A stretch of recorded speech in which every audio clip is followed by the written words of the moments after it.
Okay, great. Hi, everyone. Hi, Sarah. So excited. Hello. I'm so excited to be talking to you today. We are going to talk about building your styling business, and I'm Mhm. going to start by just introducing you and then asking you to share more about yourself, and then we'll jump into the content. Cool. Um, Sarah Cohen, you are the founder of the Styling Advisory, and you are going to help stylists learn how to turn their current business into a profitable one. We're going to try Mhm. and fit as much as we can into this window today. Um, why don't you start by telling us just a little bit about yourself and the Styling Advisory and what you offer to stylists? Yes. Okay. So my background is in marketing, PR, communications. I have worked in the fashion and retail industry for about 20 years and representing or managing the marketing activity for brands. I've always been exposed to stylists and have always worked with stylists. And I love them. I love fashion, and I found that personal stylists had this ability to represent a brand, sell a product, build a client relationship on behalf of a brand really effectively. And I just felt that they weren't getting as much exposure and opportunities and weren't being as valued as much as they should. So it kind of led me down a path of focusing my marketing PR, social media strategy work into the arena of stylists, how they can build their business, how they can create more effective social media strategies, client retention strategies, and turn their business into an empire. And I am so passionate about it. I started a podcast as well because I wanted to make sure that the stylists that were succeeding in the industry, I wanted to make sure that those strategies were also relevant and accurate and aligned with the marketing strategies that I was presenting. So I've been able to talk to stylists and industry professionals from all around the world. It's been fascinating, and it's also been really encouraging to see this industry slowly growing and pivoting now, which is just so important right now. Obviously, Glam Hive is this incredible platform and a pioneer of its industry, being able to facilitate a virtual styling session between a client and a stylist anywhere in the world. And I know that a lot of stylists are really apprehensive about the whole process of pivoting online, of how they deliver an accurate sort of styling service when you're not in person, kind of connecting with them, seeing their colors, seeing their silhouette. But I'm excited. This is a really exciting time, and there's lots to do. So I'm going to try and help as much as I can. Yeah, definitely. And I would recommend, I've listened to your podcast. I would definitely recommend that everyone listen to it. There's so much useful information. And I think you really do a great job of covering the whole spectrum from like starting out as a stylist all the way through to an experienced stylist and how you think about your business, how you run your business. And it's, if anything, like many of your sessions are just a great reminder for how to run your business as a stylist. And I think, as I was saying to you earlier today, it's easy as a stylist to just get caught up in the fun working with clients, whether it's virtual or in person, and Yeah. kind of forget that you need strategies behind what you're doing and you need to focus on the business in order for it to grow and be profitable. So I Yeah. definitely recommend your podcast. Thank you. It's true. The I think we'll sort of get into the first thing. What I wanted to remind people initially is that marketing activity, so whether that's social media content, digital content, like downloadable guides, videos that you do, podcasts, email sequences, emails that you might send out to subscribers to nurture them and turn them into clients, events that you do, all of that marketing activity, that's a tool to help you achieve a particular goal. And what I do with my clients when they join a program, of a marketing and business development program, is we need to do some goal setting. We need to actually understand exactly what it is that you want to achieve, how much money that you want to earn, broken down by what your revenue will be for the year or for the month. Then we can work out, okay, well, what services are you offering and how much are they, how much are you charging for those? So therefore you need to attract or convert X amount of clients a month. Once you've got those sort of revenue goals in place, then you can develop a marketing strategy to achieve them. Otherwise, I think a lot of us just tend to create, sort of go through the motions of creating some content, sending an email, maybe it's a newsletter, maybe creating a video with no strategic purpose in mind. I'm a mum of 2 young kids. I live in Melbourne. My family's in Sydney, so I have to do a lot of the kind of, parenting stuff myself, which means that I don't have a lot of time to be spending creating marketing content that's not going to be effective. Your kids only give you so much time in between, outside of school hours to get all that done. So I thought today let's start off by focusing on the importance of goal setting, and understanding what information you already have at your fingertips already. And then I can talk about the sort of 3 core takeaways, marketing points that I think would be really useful for everyone right now.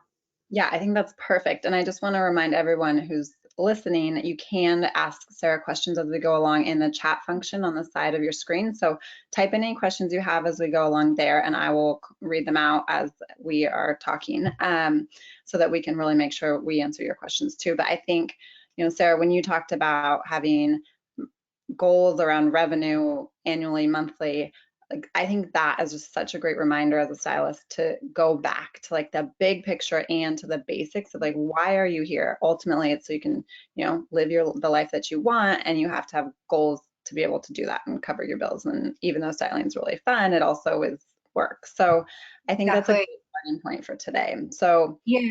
where do we start? Where do we start? Well, it's interesting that you say it's fun. Yes, styling is fun. You guys are artists. You are kind of like artistic therapists in a way, because the work that you do with clients is confidence boosting. I'm giving them a space to feel vulnerable and rebuild their confidence. Because it's fun and because it can look glamorous, it's really easy to slip into a sort of a headspace where you're not commercializing every opportunity and building a business that is sustainable enough that you don't need to have another part-time job. You can make the amount of money that you want to earn doing what you love. So, when it comes to sort of setting goals, revenue goals, it doesn't need to be complicated. It literally can be a case of just saying, okay, how much money do I want to earn per month? Right, okay, so let's say it's $5,000 a month. What are my core services? What are the big services that I'm trying to get every client booking in for and booking in regularly? And then we have a look and go, okay, cool. Well, if my core service is $200, I'm not going to be able to do the maths right now, but you can then work out how many bookings you need to make per month. Then you have a look at that revenue goal and you think, okay, I want to make $5,000 a month. What is going to be the quickest path to success, the easiest way of achieving that? Is it through acquiring new clients? You're going to have to build the brand, move them through what's called a buyer's cycle to give them all the information they need, build trust and convert them? Or is the quickest way of achieving that $5,000 by re-engaging and upselling your existing client base? These are people that already know you and trust you and like what you do. So straight away, once you've picked one of those 2 goals, you can then work out what relevant marketing activity you need to develop to achieve those goals. Because for stylists that already have a handful of clients, if you know that it's going to be easier and quicker for you to just get those clients booking in more frequently and getting them spending a little bit more because you're offering additional services, that changes the content that you create, that changes your approach entirely. All of a sudden, you're going to be focusing on potentially automated email marketing a bit more, offering additional services. You might be on the phone to your clients, finding, getting feedback and shaping ideal services, things that you might be missing that they're still looking for. You might be offering incentives and kind of, you would receive this particularly from like hairdressing salons. If you rebook on the day of your appointment, you might receive 10% off. So you're focusing on this existing pool of clients. Whereas if you're someone that is starting out, that doesn't have a lot of clients, okay, then you need to focus on new client acquisition. And what that means is that people don't know you yet, so you need to make them aware of your brand. You need to communicate who you are, why you're different, what your values are. Then you need to build trust and kind of illustrate what it's like to work with you, the value you provide, take them inside the world of styling with you, and then you need to trigger a purchase, a booking. You need to encourage them to do that. So as you can see, like working out what you want to earn is kind of like the first step. It's, what do I want out of this? What is my vision? You mentioned that earlier. Is your ultimate vision to only work 2 days a week, or to have your own fashion brand? You know, like what is your ultimate goal? What are your revenue goals? And then we kind of look at those, and that's also a fun part, because it gets you to really consider what you want your ideal day to look like. You know, 2 years down the track, what do I want? What would my perfect day be? And then all of a sudden you go, oh my gosh, do you know what? I just realized that I'm actually, I want to do a little bit of this and a little bit of that. Or no, I want to scale my business. I want to bring I want to bring stylists under my belt to represent my brand and expand. The sky's the limit, but you have to have that first step. Yeah, I like that. And I also like how you can see from what you just said how it flows into creating a recognizable brand, which is something that you talk about a lot, which is Yeah.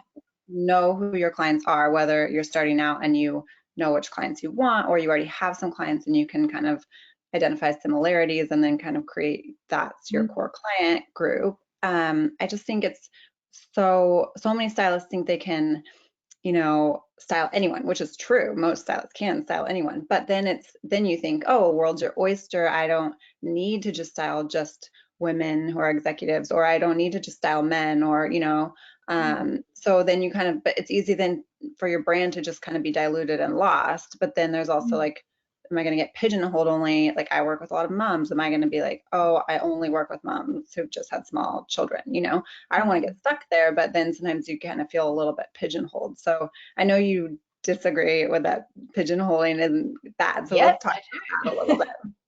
Yes. Okay. So where to start? Oh my gosh, so many things going through my head. Um, Firstly, yes, as a stylist, when you are technically trained, you have the ability to style anyone, to solve the styling needs of any particular person. That's a given. What you then do with that knowledge is you then decide from a marketing perspective which group you're going to focus on fostering first.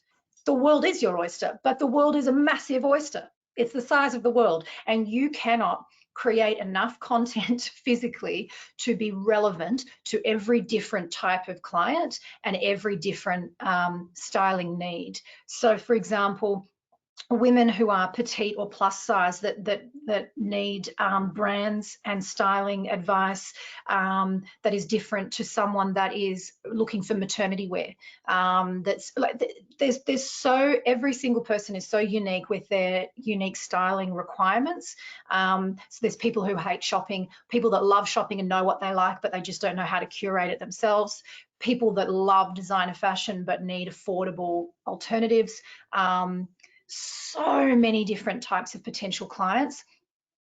You need to connect with one person first. So your question is, well, if who's that first person going to be? And that's kind of how I describe a core client group. You will always be able to expand your client pool and the services that you offer, but understanding that to develop a relationship, you need to be interesting and relevant to a particular type of client. I'll backtrack a bit. With your brand, you're creating a business personality, for your brand. It's easy with stylists. You are your brand. You are the person. So effectively, what you're trying to communicate is, who am I? I'm Sarah Cohen. What do I care about? What do I dream about? What do I find funny? What's my work ethic? I love tarot readings. Random, but I have clients that also love tarot readings, and they're like, oh my God, you have to connect with people on these particular personal levels. So when you are crafting your own unique brand, it's a combination of what you are extremely good at, what you're really uniquely good at, how you stand out from your competitors, whether that's the way that you offer your styling service, or the post-service support that you provide, the content that you create, the way that you style, the research that goes into your styling. But you need to be able to say, hey, do you know what? When you come to me, this is what you get, and this is how it's different. And you need to be able to shape your business, your brand's values and personality so people resonate with it or they don't. When a potential client is looking for a stylist, once they've worked out that, yep, okay, I have an issue here.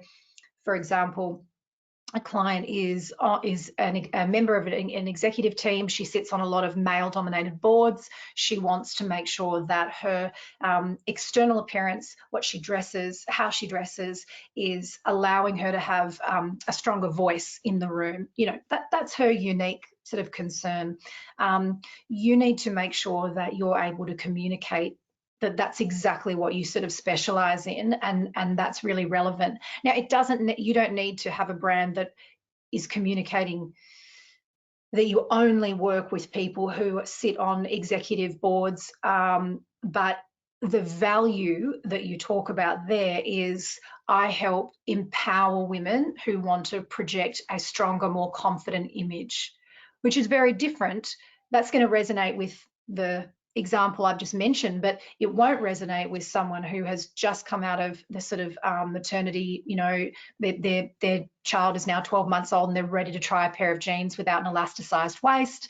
For them, they're not interested in they literally just want to look like they're not wearing their pajamas anymore. So you won't connect with anyone if you try and connect with everyone. That's my belief. Just, you've got to craft something that is unique and compelling that other people can latch onto and connect to. I'll give you an example. Beth Jones, who I know is a Glam Hive stylist and a creative artist, she has crafted a brand which is sort of focused around this concept of always play dress up.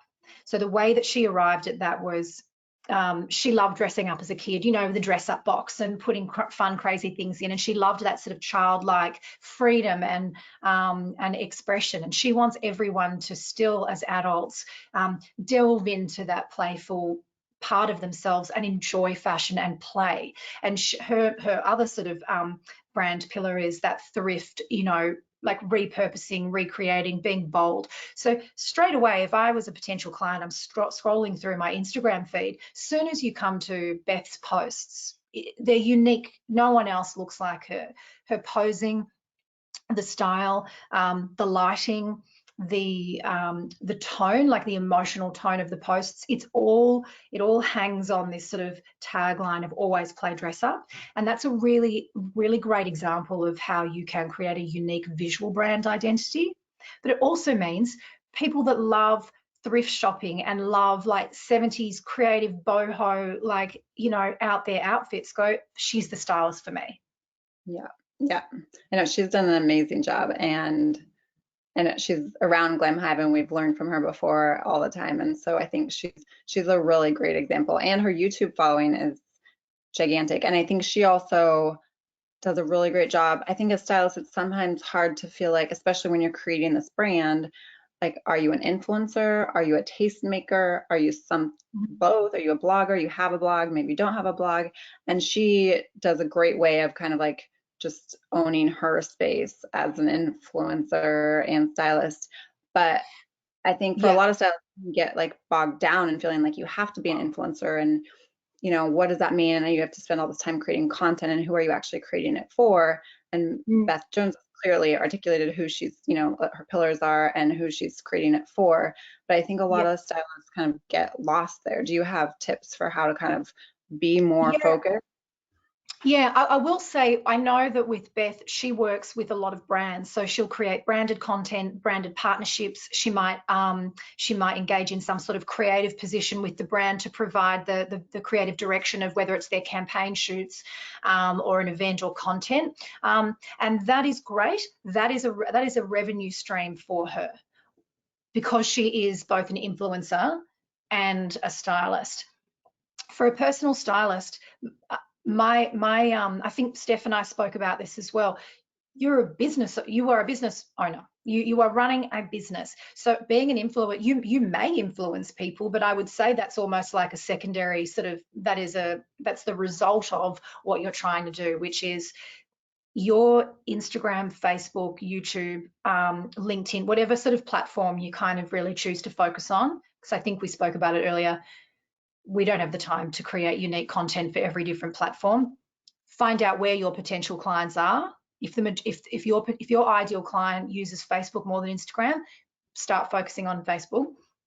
But you're using that particular platform as your shop front, as your PR outlet, as your business. That is your office. That is everything for you, because that is communicating your brand, that's nurturing potential clients, it's engaging with them. Sometimes it's even transacting with them and getting those bookings in. So instead of worrying about being an influencer, focus every day on, is the content I'm creating for this platform moving potential, like moving my audience through the buyer's cycle? Are they getting closer to booking with me?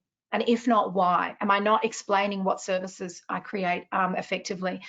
Is my pricing wrong? Am I not solving their needs in a relevant way? It's so important. At the end of the day, you've got a revenue, you've got your revenue target. I would also say that right now, the opportunities that influencers had, let's say, even up to 6 months ago, are drastically different, which is a real shame, because a lot of these people have created incredible kind of content libraries, and they've been able to develop a business where they can work with brands, and it's been incredibly lucrative and fun and creative. But now you've got marketing managers of brands that will have no budget.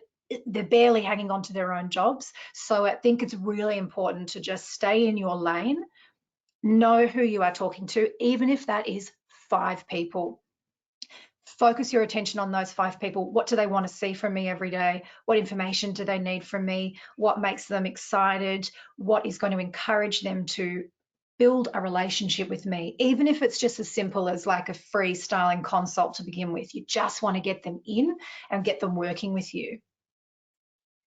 Yeah, those are great tips. I think I really like your distinction too of being almost a storefront for yourself rather than having to feel like you have to be an influencer or you have to be a blogger. I Yeah. think one thing that Stephanie always says when she's having Glam Hive discussions is just that, as a stylist, you don't have a shop front. You don't have a storefront the same way a hairstylist would or a nail salon does. And in some ways, that's great for us. In some ways, that's not Yeah. great. But if you think about your visual identity and your social media and all of that as your storefront, it really puts a different kind of like spin on what you need to be doing and what would you be putting out to the world if you had a storefront. And we often just don't think like that because we're on sets, we're in our homes, well, now we're Yeah. in front of our computers, but it's an important point, I think. Yeah, it is. It is.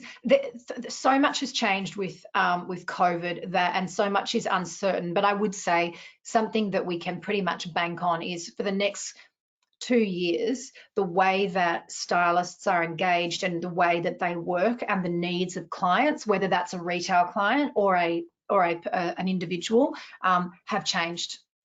Yeah. There's no doubt about it. And so it is really important, if you were to consider, say, your Instagram account, let's just pretend that that's kind of like your shop front.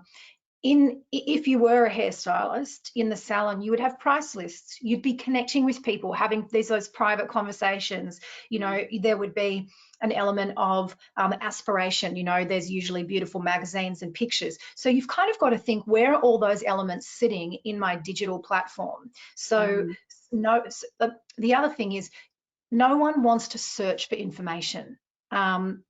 If they see your page, if a potential client is on your social media and they have to click an extra link to find out more, or if they have to go searching for pricing or testimony, anything, if they have to do a thing, it's what's called a barrier to purchase. It prevents them slightly from kind of getting to book in with you. And in my days in marketing and e-commerce, there are things called little conversion tweaks that you can do on an e-commerce website, which is like a digital store. Tiny little tweaks that remove those barriers to purchase and encourage someone to purchase, or they increase the likelihood of that person purchasing. And the same can be said for your social media, your marketing, the sort of client touch points that you've created. Little tweaks like adding a book now link to your, like using Linktree, let's say, on Instagram, and having your kind of top 4 links there so people can just press a button and connect with you immediately. Using a scheduling app. I use Acuity. There's heaps. Get Timely. There's a million of them. But again, instead of having email me for inquiries or phone me, no one wants to. If they want to book in, give them an opportunity to just click a button. It'll show the available times. You just want to make it easy for them. And that means that the content that you create across all digital platforms needs to kind of provide the information before they even think they need it, if you know what I mean. Yeah. Anticipate what people want from you. Yeah.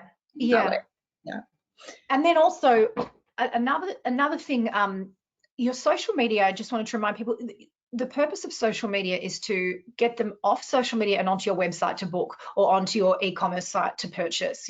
That's its purpose. You're able to generate brand awareness and nurture potential clients, but ideally you want them subscribing to an email list, because a lot of them won't be ready to book in immediately.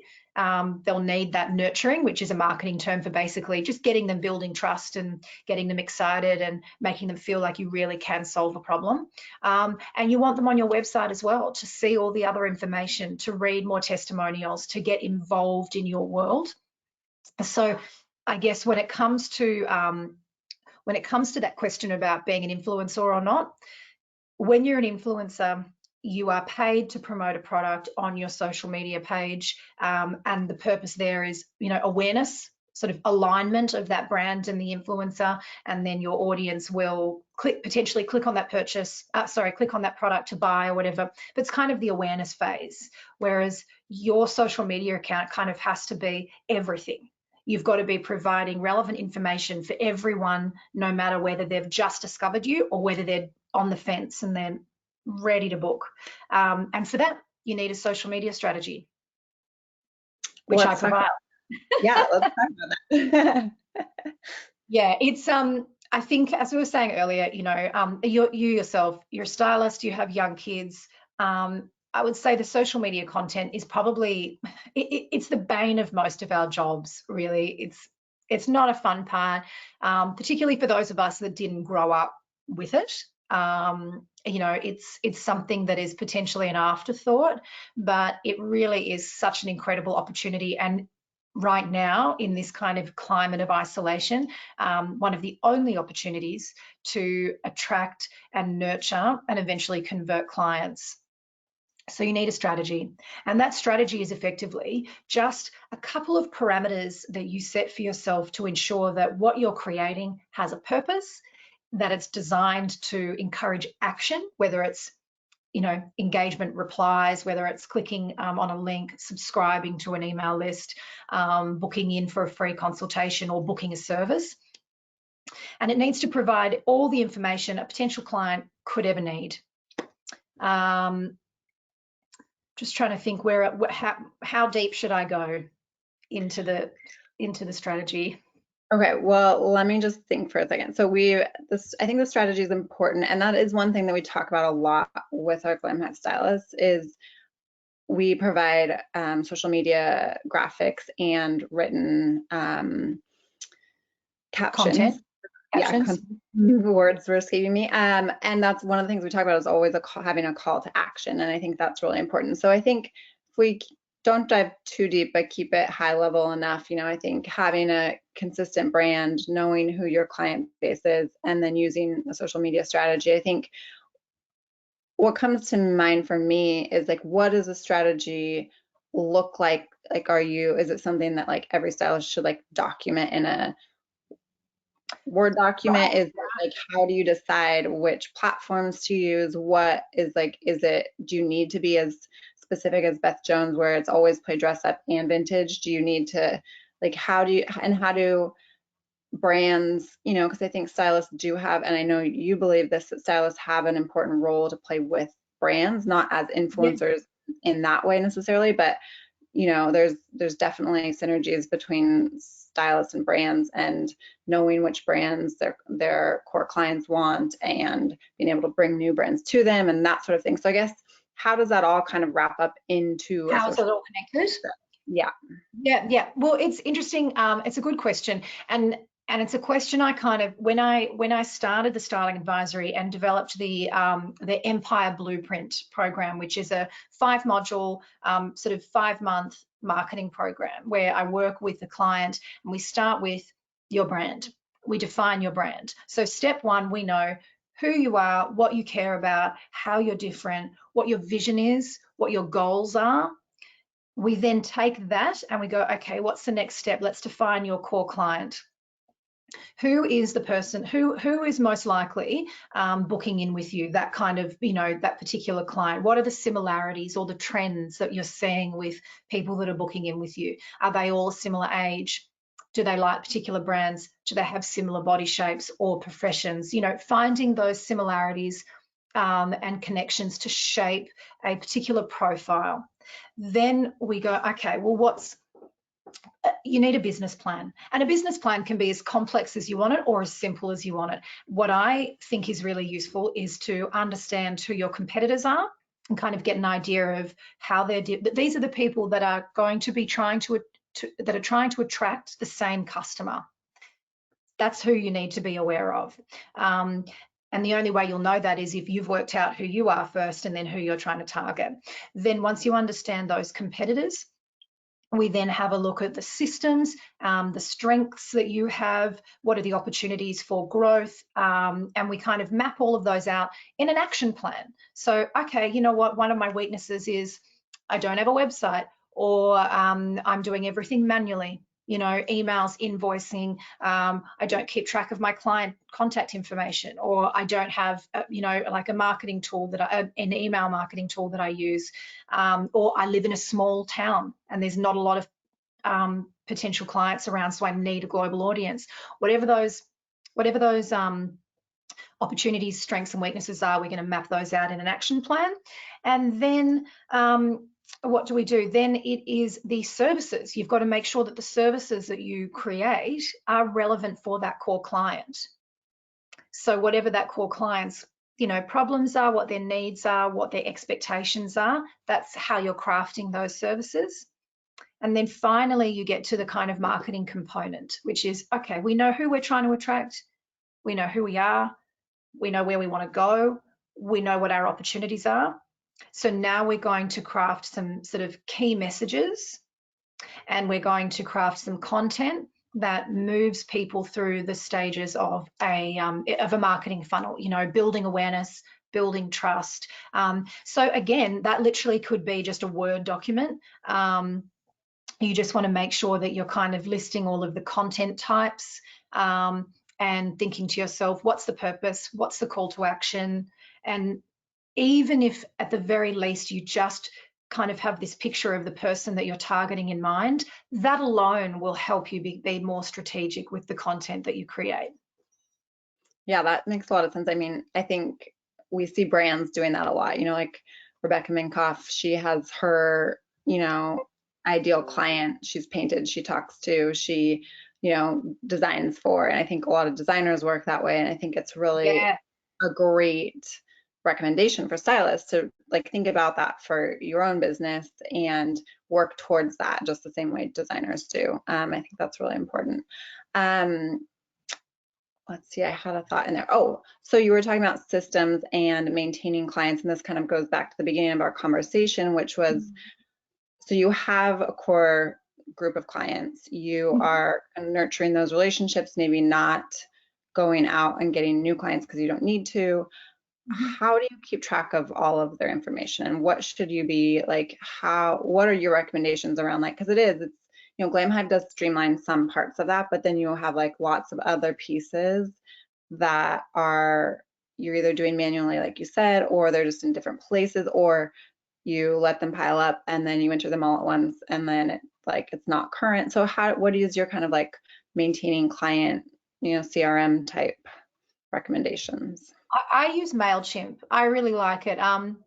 It's a, it's a step further into the kind of technical space that can be daunting for stylists. But I think what's important to remember is that all of these new programs, these CRM tools, email service provider tools, marketing platforms, you might have heard of HubSpot, Zoho, as I said, MailChimp, Constant Contact. There's all of these different platforms.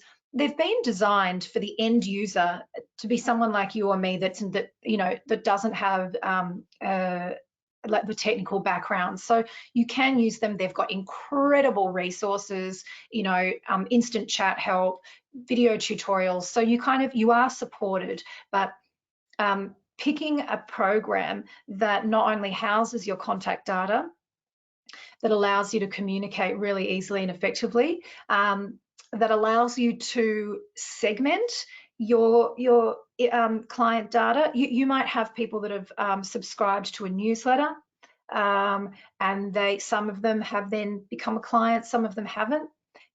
Ideally, you would segment those groups of those pockets of people and then work out, okay, what is the different type of marketing activity I need to do to turn those subscribers into clients or get those clients booking in again. So having all of that information in one place and having the ability to dissect it and analyze it is really it's a key to success, which is so often untapped. I didn't get into the analytics earlier in the conversation, but I'll just sort of reference it now. Again, for most stylists, even if you've just started out, you've still got a bit of a social media following. You might have a few contact emails. You might have a couple of clients. You might have a website. All of a sudden, you've got all of these potential points of information, of data. And it's usually really easy to just jump into the kind of the insights section of Instagram, Google Analytics, the sort of reporting of if you use an email provider, let's say like MailChimp, and you can start to get a really great snapshot of what is working and what is not working, what people are connecting with. People might be coming to your website. You might get, let's say, 100 people on your website a month, but no one's booking in. What you can draw from those insights can refine your strategy to, again, continue to kind of convert people across all of your marketing activity. So I think there is an element of stylists needing to also commit to sort of learning a new skill themselves, which is how do I understand the platforms that I'm already using? How do I kind of extract as much useful information as possible, because that is going to refine the efforts you make. You might spend ages doing a video, let's say, perfect example, stylists doing styling videos, and they can take ages, to get the lighting right. Talking to the camera can feel a little bit uncomfortable for some people. You spend a lot of time in the editing process, or you've paid someone to edit it. You're posting these videos, but you're finding that it's not driving any traffic to your website, or it's not generating a lot of engagement. You can work out why it's not been successful and pivot slightly and suddenly start to kind of double the engagement and be converting clients. But you have to know, you can't just create the content, send the emails, create free offers and then not look at the results. I think that's a really important thing. So having an overview of the analytics sounds scary, but it really is a quick and easy way of boosting your business. Yeah, I mean, I look at my analytics all the time because I find it fascinating, especially when you send out a newsletter or you reach people who you haven't reached, and you can see like where in the world they are, and even insights through Instagram, just understanding like who clicked through to my website or who clicked through to my profile. And I think that does really help. And we did in one of the Glam Hive masterclasses talk a little bit about like what does work more effectively, like saying like pushing people to your direct messages or to your email. And I think we had a few stylists who just tested it, and I think everyone has to just test all the time. I mean, I know bigger Such a good companies do point. that, but it Such is a good point. as a stylist working on your own, you sometimes forget that you really have to be thinking like, did this work? Do I need to try something else? And I think it's a good reminder to do that. Can if I could say one thing, it's this, and I feel very passionate about it, so I'm just going to try and like gather my thoughts and articulate it. And you know what? This took me years to kind of come to terms with as well. There is no secret that half the people know and then someone listening here doesn't know. There is no silver bullet. There is no perfect right answer. Every single person and their business and their brand, it is different.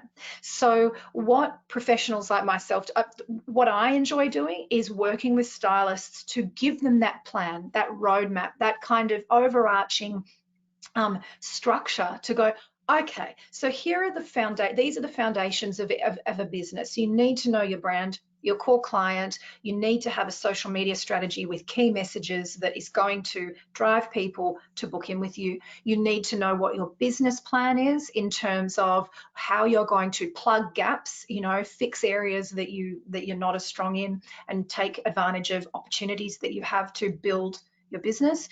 And then also what is my plan to reinvest and re-engage with existing clients. So I love plans. That's why I developed a business all around plans, and then working with the people, connecting with people and working with them on the phone. Like, okay, how did that go? What do we think about this? That for me works, and it continually amazes me, no matter how many stylists I work with. Every single person is so different. What works for one stylist will not work for another stylist. So I think the first step is to kind of realize you're not in the dark, in that, everyone else has cottoned onto the secret and you don't know. What you said is so accurate. You just need to continue testing every day. Keep testing and testing and testing, and then you will come up with the silver bullet, the answer that is only relevant for you. So sending an email, no one clicks on it. You think that wasn't a success, and but if it wasn't, ring a client that you know and be like, babe, did you see my email? Was it a complete waste of time? Or, ask. It's important, I think, also not to be afraid to say to people, what's working, what's not working. If you can develop really great relationships with your clients, they are also such an asset to your business. They'll sing your praises. They're the mavens of your brand, obviously, but they will also be able to say to you, do you know what I would love? And it could be that tiny tweak to the service. I had a client the other day who said to me, I'm a bad student. I need you to remind me to do my homework. And I was like, really? Because I hated people that reminded me to do my homework. So I didn't do it. But I did. I took the feedback and I sent her a little reminder going, homework's due. And she was like, thank you. That was exactly what I needed to make me feel like I'm being held accountable. So I'm trialing and testing stuff every day. I think successful people are always open to evolving, refining, changing. So if you have that spirit in you to go, I'm just going to keep trying, you will develop a successful business. Yeah, I would be generalizing here, but I think it is in the stylist nature to always be trying new things. I think that's part of probably what we all love about fashion, is that you get to try new things all the time and see what works and what doesn't. And I think it's a really good point to just be open to that. And I think also seeking feedback from clients is so important, especially as we all I do want to touch on this, but I also am aware that we're getting close to out of time. But just a reminder too to everyone to ask your questions now. But as we're all kind of like pivoting to exclusively virtual services, like what does that mean? Everyone just barged into my office, excuse me. Mom life. You think you have them under control, but you don't. So I guess the pivot to the virtual, and what does that mean? And we all have to try new things, and what does that look like? So I guess, do you have tips that you're thinking about related to how this virtual world's going to work, or do you, what have you kind of learned with your stylist clients working virtually so far? Okay, well, when it comes to clients working virtually, what I'm starting to see is a real kind of defining moment of whether you're successful or not is going back to the source, going back to your existing clients. Honestly, even if it is just one person or a friend, if you do not have a single client, and saying, what would you like? Because what we're seeing now is people are shopping online a lot. And we always knew that e-com sales were going to start to kind of um, match, if not outweigh, physical store sales. So people are shopping in the online space, but they're still needing that guidance. For example, I had a voucher the other day, a gift voucher for a big Australian retailer, and I was like, oh, what to spend my voucher on? And I thought, this is where I need a stylist to say, I've got $148. It's always a random amount. I would love someone to go, okay, cool. These are the kind of pieces I would get, or just thinking outside the box as to how you can facilitate and support online shopping, outfits. Another thing I'm seeing is, for me, conducting my business completely virtually, I always need like top half, styling options. Like all of a sudden, it's never mattered so much as now to have the right color next to my face.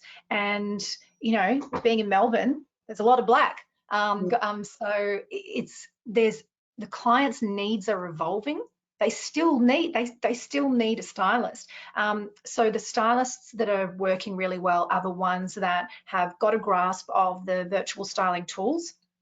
I work with a styling team, the Style Core in California, Erin and Carla Mathis, and we're putting on a virtual a course how to launch a successful virtual styling business in about a week's time. And what we're seeing is all of these stylists from around the world are starting to experiment with tools, different tools. So Glam Hive is a virtual styling tool. So is Zoom. Being able to conduct a virtual styling session like this. And then there's sort of color analysis tools, digital content tools. And the stylists that are succeeding are the ones that have kind of pivoted to start familiarizing themselves with those tools, finding out from their clients what they actually want, whether it's outfit planning options or shoppable mood boards, or color analysis, but just more sort of in a more condensed way. And they're quickly packaging up those services and promoting them and talking about them and bringing them to life. That's another key component of your marketing strategy is, when you're working virtually with someone, all of a sudden you don't necessarily have the images of you and the client shopping and the before and afters and a lot of that sort of visual imagery that you could use to promote the service. So you need to consider how you promote the virtual service and bring that to life so people can understand what that would look like and how it works. So being transparent is another really key component. Instead of just saying I offer virtual styling, well, that could mean anything. So being really, really clear. So those are the kind of elements that I'm seeing now. The ones that are doing it really successfully have all had in place. Yeah, I do think that that's been a learning curve for a lot of stylists with Glam Hive anyway, like learning to style via Zoom, like understanding what people's body shapes look like, or even just making it comfortable for the client to work with you on Zoom remotely. And I think it takes time. I mean, that's an evolution. It's happened so fast now thanks to COVID. But I think a lot of our Glam Hive stylists do really want to use the tools available, and it's a big shift. But I think having everything else like that you've talked about today kind of in place means you can focus then on your virtual styling, how it goes, or vice versa. If you already have the virtual styling locked down, maybe you need to work on the marketing, or I think that's really, really interesting. So we're almost out of time. Question, you're in Australia, where do you work? Do you work with everyone remotely? How do you work?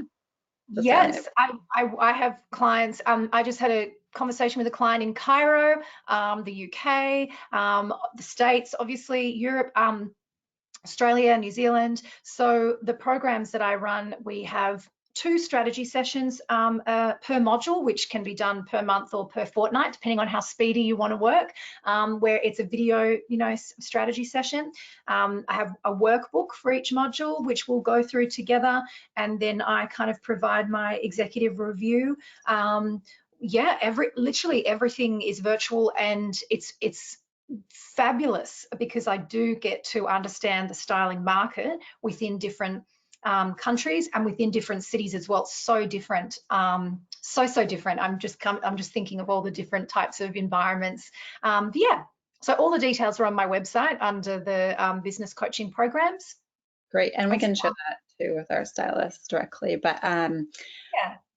I think that's it. I think we covered all of the points that we were hoping to today. So thank you so much, Sarah. This has been really informative. My pleasure. Thank you, Kevin, and thank you to Glam Hive. Such an awesome, awesome pioneering tool. Everyone should be using it. Well, I think as stylists, we really appreciate you and Stephanie and your enthusiasm and passion for helping us all do better in our marketing and in our just business overall. So thank you for your support. My pleasure. All Bye, right. everyone. Bye.